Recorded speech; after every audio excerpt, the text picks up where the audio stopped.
आणि त्या दिवशी मी असं मनामध्ये इच्छा व्यक्त केली की आता मी अर्निंग ऑफ द मनी नाही करणार. 55 वर्षी मी अर्धा विषय सोडून गेलो. आता पैसे वगैरे नाही कमवायचे. रिअलिस्टिक आहे ना. मी आत्ता न्यूट्रल आहे.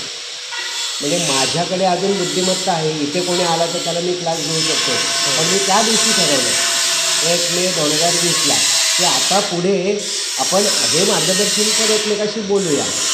कोणाला माझे प्रोफेसर स्टुडंट वगैरे आहेत त्यांना कुठली डिफिकल्ट होतं अकाउंटमधला इकॉनॉमिक्समधला काय प्रॉब्लेम असेल तर त्यांना मी फोनवर त्याचा आन्सर देतो. पण शिकवण्यासाठी पैसे कमवण्यासाठी आत्ता मी जगत नाही. तर प्रत्येक माणसाने एका योग्य वयाच्या वेळेला टप्पा थांबवला पाहिजे. अध्यात्म केलं पाहिजे. दुसऱ्यांना मार्गदर्शन केलं पाहिजे. अहो बेरोजगारी हा प्रकार आहे की नाही आपण बोलतो. आता तुम्ही अमरावतीमधनं आहात.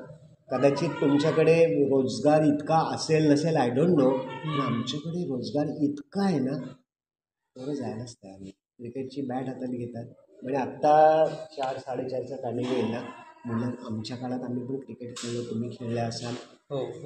एक फलटी हातात असायची आमच्या. फलटी म्हणजे कळलं ना. ती बॅट अख्ख्या गावाला आमच्या ती गावातले सगळे लोक तीच बॅट किंवा 1 किंवा 2 बॅट आमच्या होत्या. आता जाणाऱ्या प्रत्येक मुलाकडे क्रिकेटचं पूर्णपणे सेट आहे. आणि ग्राउंडवर जाताना 50 पोरं असतील तर 50 बॅट असतात. बिलकुल शोक आहे ना या गोष्टीचा. म्हणजे सचिन तेंडुलकर एकच होतो. विनोद कांबळे त्याच्याबरोबर घडला त्याच्यापेक्षा त्याच्याकडे प्रतिभा वेगळंच उदाहरण झालं आता. नाही जोकिंग आहे की नाही. म्हणजे का मग शॉकिंग आणि जोकिंग. हो मग त्याचं कारण कळलं की नाही की त्याचा मार्ग चुकला. तेंडुलकर जगविख्यात झाला. विनोद कांबळी त्याच्यापेक्षा पुढच्या टप्प्यात जाण्याची होत होती. तुम्ही अगदी करंट न्यूजवर बोलता आहात. कारण एका ट्रॅकनं सुरू केलेली धाव शर्यत होती ती. आज कोण कुठं आहे आणि कोण कुठं आहे. आणि टॉपरला विनोद कांबळेच्या पहिल्या जर 10 मॅचेस आणि तेंडुलकरच्या 10 मॅचेस पाहिल्यात तर तेंडुलकर फ्लॉप शो होता. बिलकुल. आणि विनोद कांबळे हाय लेवलमध्ये होता. पण कुठेतरी मित्रपरिवार चुकीचा. स्वतःचे घरातले संस्कार कमी पडले असं म्हणू आपण. किंवा स्वतः घेण्यासाठी तो कमी पडला. व्हॉट एव्हर मे बी हे प्रत्येक माणसाच्या जीवनात घडतं. आणि म्हणून आपल्याला एक चांगला मार्गदर्शक भेटला पाहिजे. तुम्ही मार्गदर्शक म्हणून जे पॉईंट सांगितले अगदी समर्पक आहेत ते. त्यांच्या कोणाच्याही व्यक्तीच्या आपल्या आयुष्याच्या जे फुलवतो आपण आयुष्य त्याला जे महत्त्वाचे घटक असतात ते अगदी ते आहेत. माझे शिक्षक जे आहेत अजून माझ्याशी अटॅच आहेत. नाव आमच्या भिडेबाई म्हणून अलिबागमध्ये आहेत. अच्छा. सावंत मोरेबाई म्हणून आहेत ते देहूमध्ये. म्हणजे संत तुकाराम महाराजांच्या 11वा वंशज त्यांचे मिस्टर.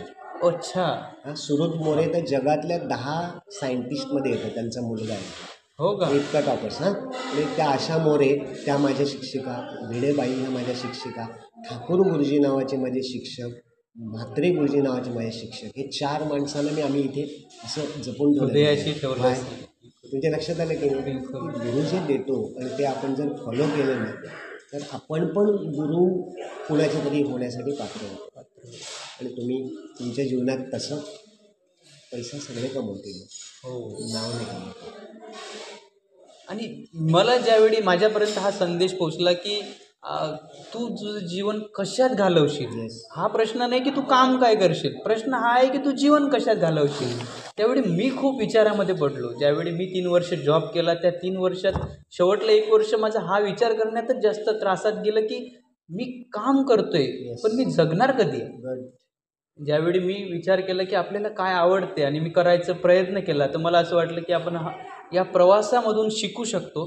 आणि आधी प्रवासातून जाणून घेऊया. म्हणजे मी जेवढ्या तळ्यात राहिलो जग एवढंच आहे हा विचार मला सोडायसाठी मला तळ सोडलं पाहिजे.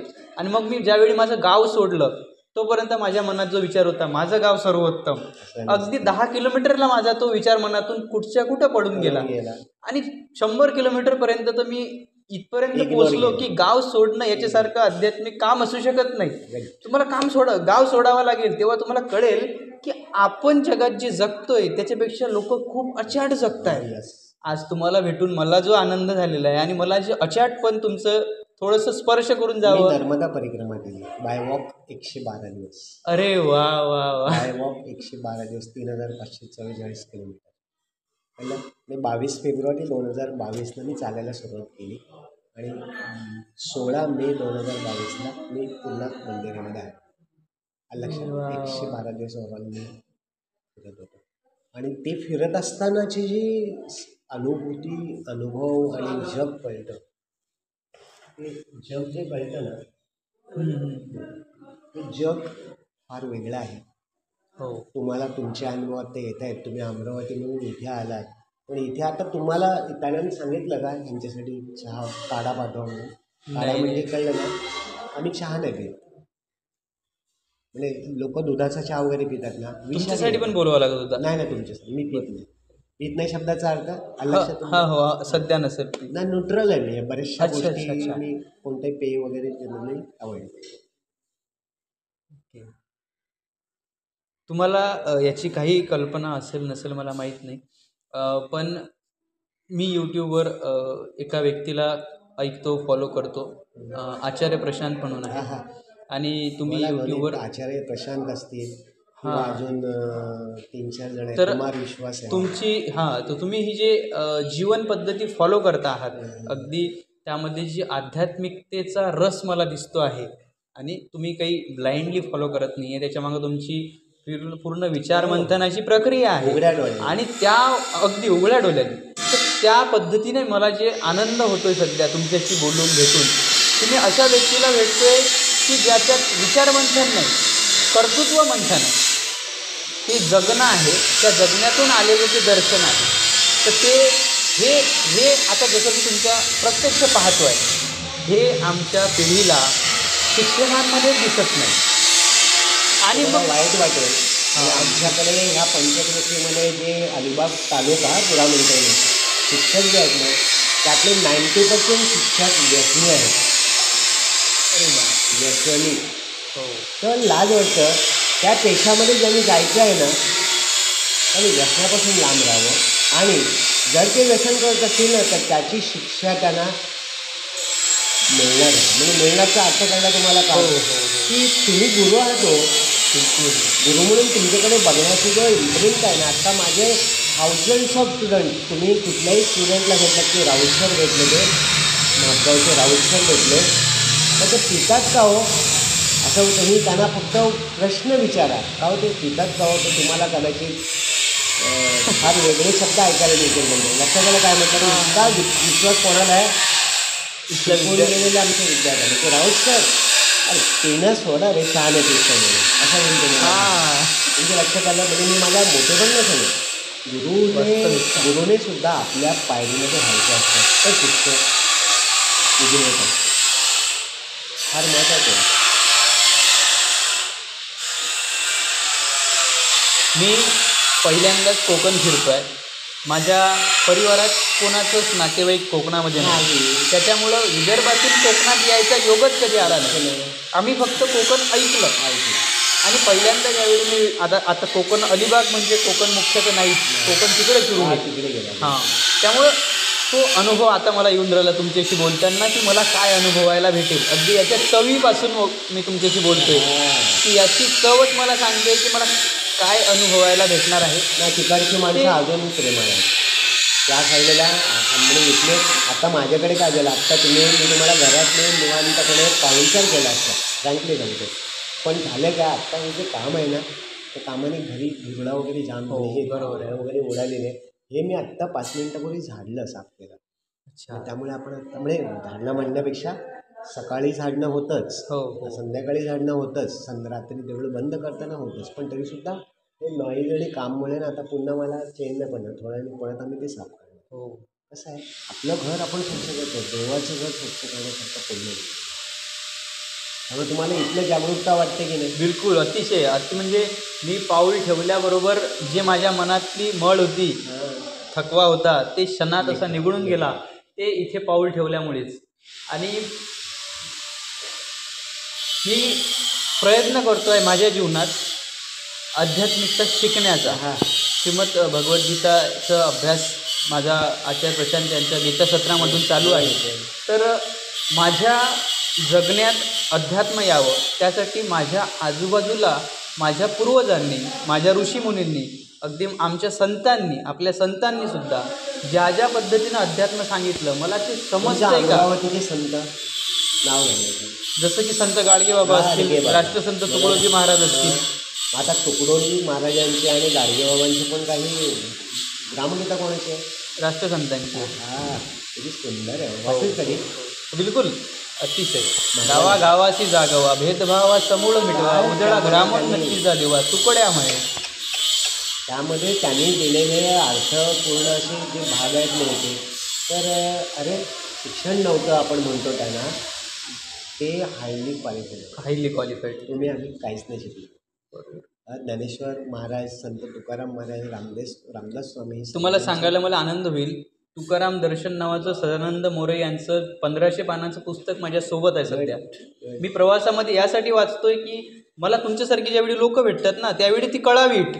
त्यासाठी इथे संत तुकाराम समजल्याशिवाय अगदी कळसापासून मला संत ज्ञानेश्वरांपर्यंत जायचं आहे, म्हणजे तेव्हा मला महाराष्ट्र समजेल. महाराष्ट्र समजायसाठी तुम्हाला इतिहास समजणं जेवढं आवश्यक आहे त्यावेळी संत जोपर्यंत काय करून गेले हे समजणार नाही तोपर्यंत तुम्ही महाराष्ट्राला, इथल्या लोकांना समजू शकणार नाही. मी तो प्रयत्न करतोय. आणि त्यांनी शिक्षणच दिलं. हो, आणि पहिली गोष्ट शिकवणं. ती चालती बोलते विद्यापीठच होती. एकनाथ महाराजांची भारुडं ही भारुडं म्हणजे गाणी नाहीत. नाही, ती अतिशय प्रभावी कीर्तन पद्धती आहे. कीर्तन पद्धतीमध्ये तुमच्या जीवनाचं सार आणि अभ्यास पण व्यक्त केलेलं आहे. काट्याच्या आणीवर वसले 3 गाव, एक ओसाड 2 वसेची नाव वगैरे काय म्हटलंय. त्यामध्ये त्यांनी तुम्हाला काय सल्ला दिलेला आहे की आपल्या जीवनामध्ये तुमच्या शरीरामध्ये 3 गुण आहेत, सत्वगुण, रजोगुण आणि तमोगुण. तर ह्या 3 गुणांमध्ये जर तुम्हाला गुरु असेल, सद्गुरू असेल तर तुमचे हे 3 गुण व्यवस्थित असेल. तुमच्या जीवनात रजोगुण पण पाहिजे, सत्वगुण पण पाहिजे, तमोगुण पण पाहिजे. पण ते कसे पाहिजेत? स्ट्रॉंग पाहिजे, सबळ पाहिजे, शुद्ध पाहिजे. माणसाच्या जीवनात हे 3 गुण आहेत, पण ते कसे आहेत? देवासमोर आल्यानंतर हात जोडणार. हो नाही, कसे पाहिजे असेल तर वेगळी लँग्वेज वापरणार. रागवायचं असेल त्याची वेगळी लँग्वेज वापरणार. तर रजोगुण, तमोगुण, सत्वगुण. तर त्यामुळे माणसाचा खूप मोठा नुकसान आणि वाटोळ होतं. आणि तुम्ही मगाशी म्हटलं त्याप्रमाणे आत्ता माणसं इतकी बिझी झाली ना, 12 तास आणि 15 तास काम करतात, डबल टिबल शिफ्ट करतात, जगतायत की ही फक्त त्यांचं असं गाणं चालू ठेवत आहेत. तो घड्याळाचा काटा जगत असेल पण इथली माणसं जगत नाही. घड्याळ दिसते देवळामध्ये? बिलकुल नाही. देवळामध्ये घड्याळ आणि फॅन या गोष्टी लावायच्या नाही. देवळाला 18 वर्ष झाली. अच्छा. Within 18 years period. माझ्याकडे अनेक लोक येतात, सर एक घड्याळ देतो मी देवळात. तर मला 18 वर्षात एवढं मोठं मंदिर त्या काळात मी बांधू शकलो. घड्याळ नसतं आवडलं का, तर मग फॅन देतो मी. आता फॅनसाठी त्यांना 2 हुक दिसतात तिथे, मला फुलं दिसतात तिथे. मला इथे फॅनसुद्धा लावायचे नाही. लावायचे असते तर कधीच लावले असते. 2 फॅन म्हणजे काय, 2, 3, 5,000 रुपयाची किंमत होती. घड्याळमध्ये 500 रुपयात होतं. एवढं मोठं मंदिर त्या काळात बांधू शकलो तर 2 घड्याळ, 2 फॅन आणि 1 घड्याळ घेऊ शकलो नसतं. बिलकुल. तेवढा टाईम आपल्याला कळला नाही पाहिजे. आणि फॅनचा वारा आवश्यक नाही. आत्ता त्या खिडक्या जर उघडल्या ना आपण पूर्ण तर फ्लोईंग एअर येते मस्त. हो, लक्षात.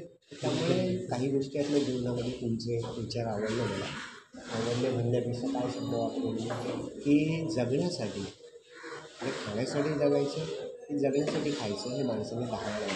आत्ता लोक खाण्यासाठी जगत आहेत. अगदी तुम्ही जगण्यासाठी खाताय का? अमरावतीने तुम्ही इकडे जे आलात तर तुमचा प्रवास तुम्ही काय करताय, तुमची ईर्ष्या काय?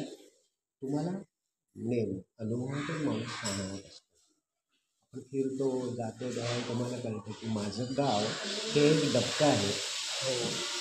तळं तेवढं आहे पण समुद्र आहे तो पाहिल्यावर कळाला. हां, आणि त्याचा काउंटडाऊन करू. आम्ही समुद्रावर जात नाही ना कधी, आम्हाला गरज नाही ना कुठे जायचं. आमचं ते दररोजचं रुटीन आहे. तिथून 3 किलोमीटर आमचं समुद्र आहे. त्याला आमच्या त्या कणकेश्वरच्या वरती टप्प्यावर गेलं तर समुद्र दिसतो आम्हाला तिथे. तर त्यामुळे आम्ही त्या समुद्रामध्ये म्हणजे महत्त्वाची गोष्ट अशी की बोटीमध्ये बसायला आम्ही घाबरतच नाही. म्हणजे लक्षात आलं, बोटीमध्ये, लॉन्चमध्ये, स्पीड बोटमध्ये बसायला आम्हाला काही वाटतच नाही. कारण का आमचं नेहमीचं रुटीन आहे. बरोबर. बरेच लोक तुमच्याकडनं इकडे येतात ना त्यावेळेला ती बोटीत बसण्यात एक्साईट होतात. खूप जास्त. मग आमचे ते बोटीत नेणारे असे हात धरून त्यांना म्हणजे आम्हाला सुद्धा असा हात धरला. आम्ही त्याचा हात धरत नाही, कारण का आमचा काय इथून पाऊल तिथे पडणारे आम्हाला काउंटडाऊन झालेलं असतात प्रत्येकाचा. पण तुमच्याकडे काम करणारे लोक जाम आहेत ना, कष्टकरी. भागच तसा आहे की तेवढं कष्ट केल्याशिवाय तुम्हाला काही मिळत नाही थोडंफार आहे. त्यामुळं कष्ट करा, नाही तर तुम्ही जगू शकत नाही अशी परिस्थिती बऱ्याच ठिकाणी येते. परंतु काही माझाच भाग असा सुद्धा आहे की सर्वात विदर्भी आळशी ही सुद्धा आमची एक ओळख आहे. मी ज्या भागात राहतो तिथून. अरे काय म्हणतेस ताई, कुठे गेली आता काय करतेस?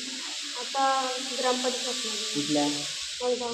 अच्छा असू दे. बाकी मैत्रिणी कोण भेटतात? भेटतात. तुला कोण नाव घे तुमची? नफे ती आता आहे कोणी सध्याची तिथे अंधेरीला लग्न नाही, करण्याला त्याच्यावरूनच चाललंय त्यांचं. अजून भांडणं. हो, आई बाकी झालेली तयार द्यायला, पण परत बोलली की नातेवाईकांनी भडकवली. परत पोरगा वाईट आहे का सांगा? पोरगा वाईट आहे हो. बाकी मजेत आहे तरी सगळ्यांनी त्यातला प्रसंग बघायला. एक प्रश्न मी तुम्हाला विचारतो. मला स्टुडंट आहे. हां, ही माझी स्टुडंट आहे. 10 किलोमीटर अंतरावर एक गाव आहे, कोणतं? नवगाव नावाचं गाव. हां, नवगाव. नवगावमध्ये ही माझी स्टुडंट. अच्छा, हे किती वर्षापूर्वी माहिती? 6-7 वर्षापूर्वी दुकान हो का? 6-7 वर्ष कारण मी 5 वर्ष झाली क्लासेस स्वतः समजा. पण आता बघा ते आली समोर माझ्या बिलकुल बिलकुल. ही टच माय फिट. हो, मला त्याच्यामध्ये गुरुच्या कमाईची विद्यार्थ्यांनी आपल्याला स्पर्श करणं, आपल्याला नमस्कार करणं हे धर्म आहे. बोला माझ्या पिढीने येतो चौकातला सांग ना, भेटतील त्यांना नमस्कार सांगा. चल, ये. हां मग खरं अध्यात्म म्हणजे ते असते जिथे तुमच्या मनातले प्रश्न मिटायला लागतात. आणि खरं आध्यात्मिक वातावरणही ते असते जिथे तुमचे प्रश्नच मिटत असतात. अगदी मला इथं आल्यावर थोडा तो आभास जास्त मी होतो. ॲडवायसेस कसले करतो बघा. हां, खाण्यासाठी जगू नको, जगण्यासाठी अवश्य खा. आणि अरे ही माझी विद्यार्थी जातं ती माझ्यावर प्रेम का करतात. माझे 34 वर्ष शिकलेले प्लस आता 5 वर्ष आता माझे क्लासेस सोडलेलं चालू आहेत. मी क्लासेस घेत नाही, मी आपला कमिशन टक्का घेत नाही. पण माझा विद्यार्थी जो माझ्याकडे प्रोफेसर झाला अहमदाबादमध्ये JSN कॉलेज म्हणून कॉलेज आहे, सगळ्यात मोठं कॉलेज. त्या कॉलेजमध्ये तो प्रोफेसर आहे.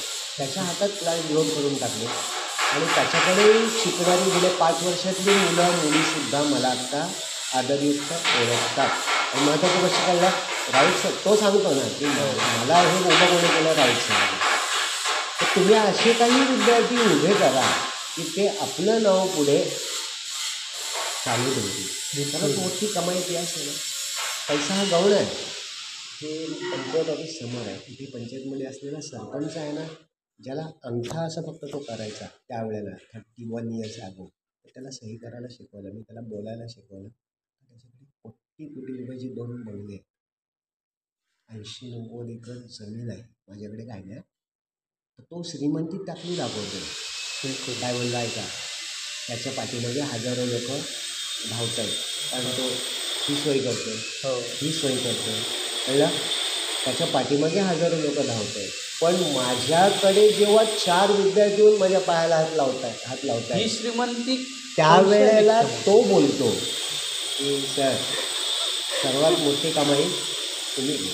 म्हणजे त्यांनाही मनातून जी वाटत असेल की माझी एकीकडली 100 एकर फुकल्या गेली, डावरी ती अगदी धुळीसारखी गेली आणि एकीकडे यांची श्रीमंती. कळलं तुम्हाला अर्थ? बिलकुल. अगदी माझ्यासमोर दोन उदाहरणच म्हणून ती. तुम्ही काय करा, मी आता तुम्हाला पण तुमचं माझं काय भगवंताच्या चरणी ऋणानुबंधाचं नातं अरे for that for some while minutes ऑफसाठी आपण एकत्र जे आत्ता आलो ती ईश्वरी कृपा आहे. दुसरं काय नाही.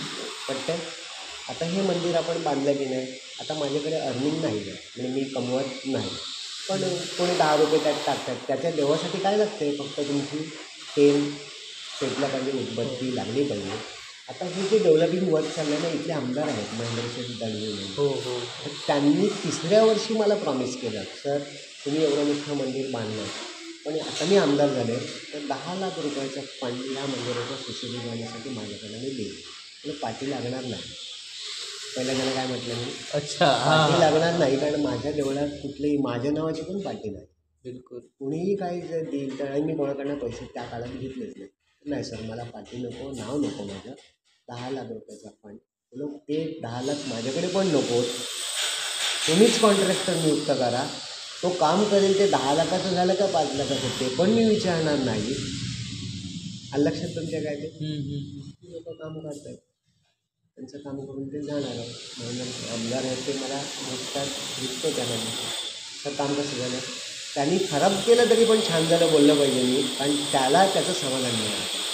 आलं लक्षात तुमच्या काय. बरोबर. त्यामुळे जी कोण काम करतात त्यांना सांगतात तुम्ही 10 काम करणार त्यातले 9च केलेत तरी चालतील, पण ती उत्तम करून जर झालं तर की जेणेकरून त्याचं नाव खराब नाही होणार. आत्ता माणूस फक्त ऊस पूर्णपणे खायला लागला, बुंदासकट खायला लागला. मग त्याला मुळं असतात, त्याला माती असते ना, मग अख्खा ऊस बुंदासकट घेऊन तो माणूस खायचा प्रयत्न करतो. तुम्ही ऊस खाता?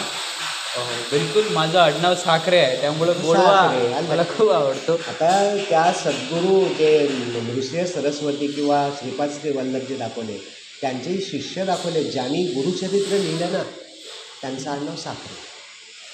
अच्छा. साखरे, सायनदेव साखरे त्यांचं आडनाव. साखरेनी 150 पावणे 200 वर्ष जरी गुरुचरित्र नावाचा ग्रंथ लिहिला, आणि त्या आडनावात तुम्ही बसला.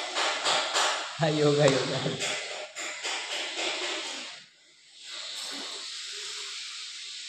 तर ग्रामगीता तुम्ही वाचली? हो हो, बिलकुल. मी स्वतः ज्यावेळी कॉलेजमध्ये असताना भाषणं द्यायचो, त्यावेळी त्यामधल्याच ओव्या घेणे आणि भाषणांमध्ये सादर करणे. त्यानंतर आता विद्यार्थ्यांना ज्यावेळी मी शिकवतो, तर माझ्या विद्यार्थ्यांनाही मग ग्रामगीता वाचणं कंपल्सरी आहे. आणि त्यामधल्या ओव्यांवरचं चिंतन, जसं ओव्या त्यांना समजून सांगाव्या लागतात, तर मग ते सुद्धा त्या निमित्तानं होतं. तो ग्रामगीता बऱ्याच वेळा वाचल्या जाते, अशा या निमित्तानं जसं चालू राहतं. मग ते आहे. तुकडोजी महाराजांनी देव इथे नाही दाखवला, देव स्वच्छतेत दाखवला आहे. त्यांनी देवाची व्याख्या म्हणजे देव तोच. हो, त्यांनी सांगितलं का मग ही मूर्ती ठेवू नका तुम्ही, नाही. असं नाही सांगितलेलं.